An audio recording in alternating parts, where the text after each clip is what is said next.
Há cultos em que tem muito mais música do que pregação, né? Por uma razão. Por exemplo, quando a pregação é fraca, outra coisa é para você preencher esse vazio, esse espaço.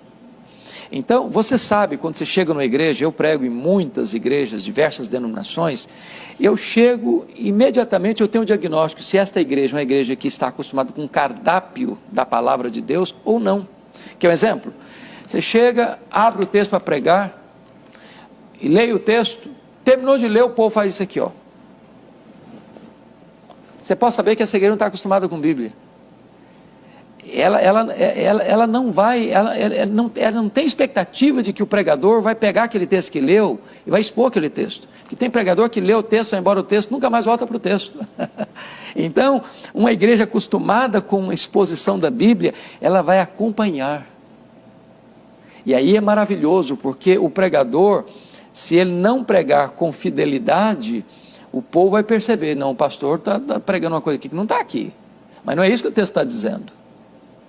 Então nós precisamos ensinar o nosso povo a amar a palavra de Deus, expondo a palavra de Deus, para que quando terminar o sermão, o povo não esteja, que pregador fantástico. Não, a questão não é essa, que texto maravilhoso, que verdade gloriosa, que Deus sublime.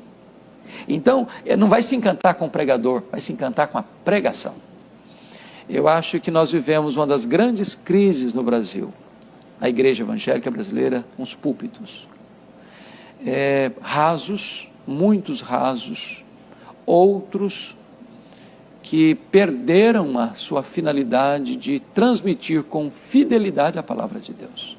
A maior necessidade da igreja evangélica brasileira é de uma restauração dos púlpitos, é de que os púlpitos voltem para as Escrituras, é que os púlpitos voltem a afirmar, assim diz o Senhor. Nós precisamos de um reavivamento nos púlpitos.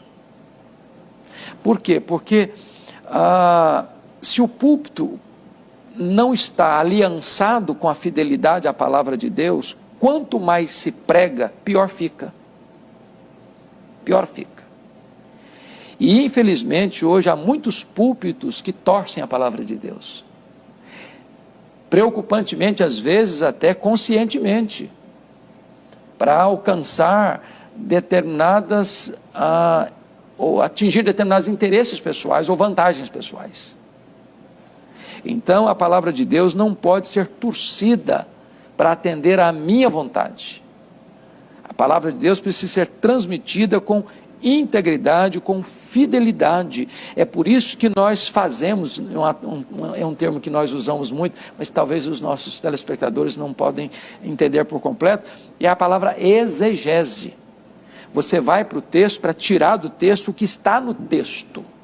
Eu não vou para o texto para impor ao texto as minhas ideias. Eu vou para o texto para tirar dele o que está lá. Porque Deus não tem compromisso com a palavra do pregador. Deus tem compromisso com a sua palavra. O que tem a promessa de não voltar vazia não é a palavra do pregador, é a própria palavra de Deus. Quando o pregador não prega a palavra de Deus, ele se torna um falso profeta.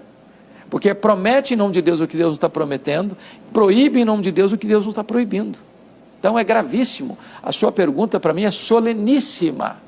Nós estamos precisando de uma restauração, de uma reforma e de um reavivamento nos púlpitos no nosso país. E hoje, sabe, Heber, uma coisa que eu tenho visto no Brasil inteiro, aqueles pregadores que estão dando água com açúcar ou entregando no púlpito mensagens de misticismo ou sincretismo religioso, isso está se transformando num cansaço, está tendo uma ressaca, o povo não está aguentando mais, e está tendo uma evasão em massa de pessoas que querem palavra, querem Bíblia, que querem comer pão e não palha. Isso é um fato que está acontecendo no Brasil inteiro.